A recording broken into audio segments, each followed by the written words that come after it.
Hello friends, welcome back to Magna tutorial. ఈరోజు ఈ వీడియోలో ప్రీవియస్ ఇయర్ ఎగ్జామ్స్ పేపర్స్లో ఎక్కువగా రిపీట్ అవుతున్న క్వశ్చన్స్ని ఒకసారి చూద్దాం. వీడియోలోకి వెళ్ళే ముందు ఇంకెవరైనా మన ఛానల్ని సబ్స్క్రైబ్ చేసుకోకపోతే ఇప్పుడే సబ్స్క్రైబ్ చేసుకొని పక్కనే ఉన్న బెల్ ఐకాన్ని యాక్టివేట్ చేసుకొని పెట్టుకోండి. ఏ వీడియో అప్లోడ్ చేసినా మీకు ఈజీగా నోటిఫికేషన్ వస్తుంది. భారత అంతరిక్ష పరిశోధనా కేంద్రం ఇస్రో ప్రధాన కార్యాలయం ఎక్కడ ఉంది? ఆన్సర్ బెంగళూరు. దీనికి సంబంధించి ఇంపార్టెంట్ పాయింట్స్ ఒకసారి చూస్తే 1969 ఆగస్టు 15వ తారీఖున ఇస్రో అనేది స్థాపించబడింది. దీనికి ప్రస్తుతం చైర్మన్గా వ్యవహరిస్తున్న వారు డాక్టర్ వి నారాయణ్ గారు. ఈయన 2025 జనవరి 14లో నుండి చైర్మన్గా ఉన్నారు. ఇస్రోకి ఇంతకు ముందుగా Indian national committee for space research అనే పేరుగా ఉండేది. ఇది 1962లో ఏర్పడగా ఇస్రోగా 1969 సంవత్సరంగా దీన్ని మార్చారు. రాజ్యాంగంలోని అత్యవసరాల సంఖ్య ఆన్సర్ 3. ఫస్ట్ది జాతీయ అత్యవసర పరిస్థితి, నేషనల్ ఎమర్జెన్సీ. ఇది ఆర్టికల్ 352 ప్రకారం ఉంది. అండ్ సెకండ్, రాజ్యాలపైన అత్యవసర పరిస్థితి లేదా అధ్యక్ష పాలనకు సంబంధించింది. ఇది ఆర్టికల్ 356 ప్రకారం. అండ్ చివరగా మూడోది చూస్తే ఆర్థిక అత్యవసర పరిస్థితి, ఫైనాన్షియల్ ఎమర్జెన్సీ, ఆర్టికల్ 360 ప్రకారం.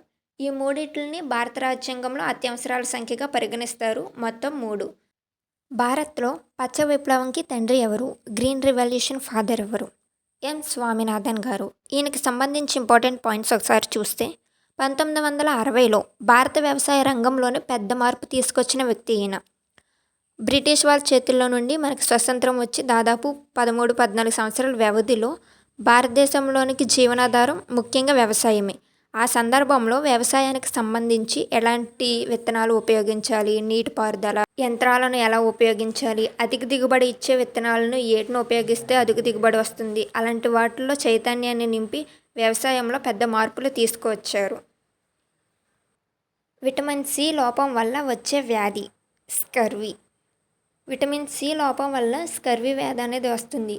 అంటే పొల్లు, కళ్ళు నుండి రక్తం కారడం, దంతాలు సలడడం ముఖ్య లక్షణాలు. అలసట, నిస్సత్తువ, కండరాల నొప్పి లాంటివి ఉంటాయి. సో దీంట్లో నుండి విముక్తి పొందాలంటే ఎక్కువగా కూరగాయలు, విటమిన్ సి ఉండే నిమ్మకాయలు, ఉసిరికాయలు లాంటివి ఎక్కువగా తీసుకుంటే ఈ వ్యాధి నుండి మనం తక్షణ ఉపశమనం పొందొచ్చు. ఇది చాలా ఎగ్జామ్స్లో రిపీటెడ్గా వస్తున్న క్వశ్చన్. టైటానిక్ నౌక ఏ సంవత్సరంలో మునిగింది? ఆన్సర్ 1912. దీనికి సంబంధించి ఇంపార్టెంట్ పాయింట్స్ చూస్తే దీని నిర్మాణం 1909లో ప్రారంభమై 1912వ సంవత్సరంలో పూర్తయింది. దీనిని వైట్ స్టార్ లైన్ అనే షిప్ కంపెనీ నిర్మించింది. ఈ కథపై టైటానిక్ అనే సినిమా 1997లో ప్రపంచవ్యాప్తంగా చాలా ప్రసిద్ధి పొందింది. ప్రపంచంలో అత్యధిక కాఫీ ఉత్పత్తి చేసే దేశం? Answer Brazil. ముఖ్యంగా ఈ బ్రెజిల్లో అరాబికా మరియు రోబాస్టా అనే కాఫీ గింజలు ఎక్కువగా ఉత్పత్తి చేస్తారు. అండ్ సెకండ్ ప్లేస్లో ఉన్న దేశం వియత్నాం, థర్డ్ ప్లేస్లో కొలంబియా దేశాలు ఉన్నాయి. ఐక్యరాజ్య సమితి స్థాపించబడిన సంవత్సరం 1945. దీన్ని అక్టోబర్ 24, 1945 సంవత్సరంలో స్థాపించారు. దీని యుఎన్ఓ ప్రధాన కార్యాలయం న్యూయార్క్, యుఎస్లో ఉంది. దీన్ని స్థాపించినప్పుడు 51 దేశాలు సభ్యత్వం పొందారు. ప్రస్తుతం సభ్యత్వంలో ఉన్న దేశాలు 193 దేశాలు. దీంట్లో మన భారతదేశం కూడా ఒకటి. వేరే చిన్న రాష్ట్రంగా తెలంగాణ ఏ సంవత్సరంలో ఏర్పడింది? ఆన్సర్ 2014లో. ఇది అధికారికంగా ఆంధ్రప్రదేశ్ నుండి జూన్ 2, 2014 సంవత్సరంలో ఏర్పడి ప్రత్యేక రాష్ట్ర తెలంగాణగా ఏర్పడింది. ఆ మొదటి సీఎంగా కేసీఆర్ గారు అయ్యారు. ఆంధ్రప్రదేశ్ ఏంటో నవ్యాంధ్రగా ఏర్పడింది. దాని మొదటి సీఎంగా చంద్రబాబు నాయుడు గారు. భారత జాతీయ గీత రచయిత ఎవరు? మనకందరికీ తెలిసిందే ఆన్సర్ రవీంద్రనాథ్ ఠాగూర్ గారు. మొదటిసారిగా ఈ జాతీయ గీతాన్ని డిసెంబర్ 27, 1911 సంవత్సరంలో పాడారు.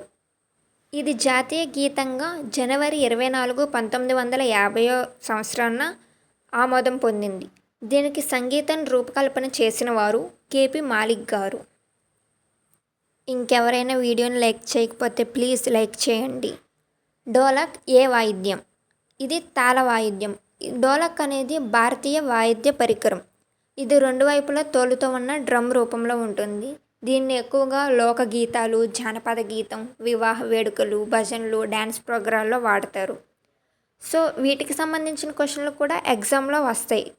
ఇండియా కల్చర్కి, సంస్కృతి సాంప్రదాయాల్లో సంబంధించిన టాపిక్లో నుండి ఇలాంటి బిట్స్ అడుగుతూ ఉంటారు. అండ్ నెక్స్ట్ క్వశ్చన్స్ చూస్తే మనీలా ఏ దేశ రాజధాని? Answer Philippines. ప్రపంచంలో అతిపెద్ద ఎడారి ఏది? ఆన్సర్ సహరా ఎడారి. ఇది ఆఫ్రికా ఖండంలో ఉంది. దీని మొత్తం విస్తీర్ణం దాదాపు 9.2 మిలియన్ల చదరపు కిలోమీటర్లు. అంటే మన భారతదేశాన్ని 3 రెట్లు ఎక్కువ చేస్తే ఎంత సైజులో ఉంటుందో అంత సైజులో ఉంటుంది. ఇది 11 దేశాల్లో విస్తరించి ఉంది. వేదాల తల్లి అని ఏ వేదాన్ని అంటారు? ఆన్సర్ ఋగ్వేదం. ఈ ఋగ్వేదం మొత్తం 10 మండలాలను కలిగి ఉంది. సుమారు 1028 సూక్తులు కలిగి ఉన్నాయి. ఈ సూక్తుల్లో 10,600కు పైగా శ్లోకాలు ఉన్నాయి. భారతదేశపు తొలి ఉపరాష్ట్రపతి ఎవరు? ఆన్సర్ డాక్టర్ సర్వేపల్లి రాధాకృష్ణన్ గారు. ఈయన మొదటి ఉపరాష్ట్రపతిగా 1952 నుండి 1962 సంవత్సరాల మధ్యకాలంలో ఈయన పనిచేశారు. అండ్ అంతేకాకుండా భారతదేశపు రెండో రాష్ట్రపతిగా కూడా 1960 నుండి 1967 వరకు పనిచేశారు. ఈయన పుట్టినరోజు సందర్భంగానే టీచర్స్ డేని సెలబ్రేట్ చేసుకుంటాం. ప్రపంచ ఆరోగ్య సంస్థ WHO ప్రధాన కార్యాలయం ఎక్కడ ఉంది? Answer Geneva. దీన్ని 7th ఏప్రిల్ 1948 సంవత్సరంలో స్థాపించారు. ప్రతి సంవత్సరం 7th ఏప్రిల్న WHO డేగా సెలబ్రేట్ చేసుకుంటారు. భారత రాజ్యాంగాన్ని అమలు చేసిన తేదీ 1950 జనవరి 26. కోహినూర్ వజ్రం ప్రస్తుతం ఎక్కడ ఉంది? Answer Britain.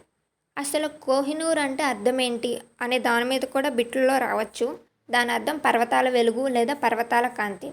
ఇది ప్రపంచంలోనే ప్రసిద్ధమైన వజ్రాల్లో ఈ వజ్రం ఒకటి. అసలు ఈ వజ్రాన్ని మొదటగా ఆంధ్రప్రదేశ్ కొల్లూరు గనులు అంటే కృష్ణానది సమీపంలో కనుగొన్నారు. ఇది ఒకప్పుడు భారతదేశపు అత్యంత విలువైన వజ్రంగా పరిగణించారు. ప్రపంచంలో పొడవైన నది ఏది? ఆన్సర్ నైలు నది. ఇది సుమారు 6,650 కిలోమీటర్ల పొడవు ఉంటుంది. ఇది ఆఫ్రికా ఖండంలో ఉంది. ప్రధానంగా Egypt, Sudan, Ethiopia, Uganda, Tanzania వంటి దేశాల గుండా ప్రవహిస్తుంది. దీనికి 2 ప్రధాన ఉపనదులు కూడా ఉన్నాయి, White Nile and Blue Nile. Next question. Plassey యుద్ధం ఏ సంవత్సరంలో జరిగింది? 1757. ఈ యుద్ధం ముఖ్యంగా బ్రిటిష్ ఈస్ట్ ఇండియా కంపెనీ మరియు బెంగాల్ నవాబ్ సిరాజ్ దౌలా మధ్య జరిగింది. దస్తావీజ్ అనే నృత్యం ఏ రాష్ట్రానికి చెందింది? Answer Jammu and Kashmir. భారతదేశంలో జనగణన ఎన్ని సంవత్సరాలకు ఒకసారి జరుగుతుంది? 10 సంవత్సరాలకు. పంచవర్ష ప్రణాళికను మొదట ప్రారంభించిన సంవత్సరం 1951. భారతదేశంలో ఆర్థిక అభివృద్ధి కోసం రూపొందించిన దీర్ఘకాల ప్రణాళికలు ఇవి. మొత్తం 12 పంచవర్ష ప్రణాళికలు ఉన్నాయి. 1951 నుండి 2017 మధ్యలో రూపొందించిన పంచవర్ష ప్రణాళికలకు మొత్తం 12. గ్రీకు దండయాత్ర సమయంలో భారతదేశ రాజు ఎవరు? ఆన్సర్ పోరాస్. ఈయన పంజాబ్ ప్రాంతానికి చెందిన రాజు. అలెగ్జాండర్ను హైడస్పీస్ నది యుద్ధంలో ప్రతిఘటించారు. ఈయన ధైర్యం, శౌర్యానికి ప్రసిద్ధుడు. జహ్లాం నది యుద్ధం 326 BCEలో జరిగింది. ఇది ఫ్రెండ్స్ ఈరోజుటి వీడియో. ఈ వీడియోలో ఉన్న ఇన్ఫర్మేషన్ ఎంతో కొంత మీకు ఉపయోగపడిందని అనుకుంటున్నాను. మరిన్ని ఇన్ఫర్మేటివ్ జీకే వీడియోస్ కోసం మన మేఘ్నా ట్యుటోరియల్ యూట్యూబ్ ఛానల్ని సబ్స్క్రైబ్ చేసుకోండి. ఇంతకుముందు జరిగినటువంటి ప్రీవియస్ ఇయర్ క్వశ్చన్స్లో ఉన్న ఎకనామిక్ బిట్స్ అన్నిటిని ఒక వీడియోగా పెట్టాను. ఆ లింక్ డిస్క్రిప్షన్లో ఉంది. ఇంట్రెస్ట్ ఉన్న వాళ్ళు చూడొచ్చు. Thanks for watching.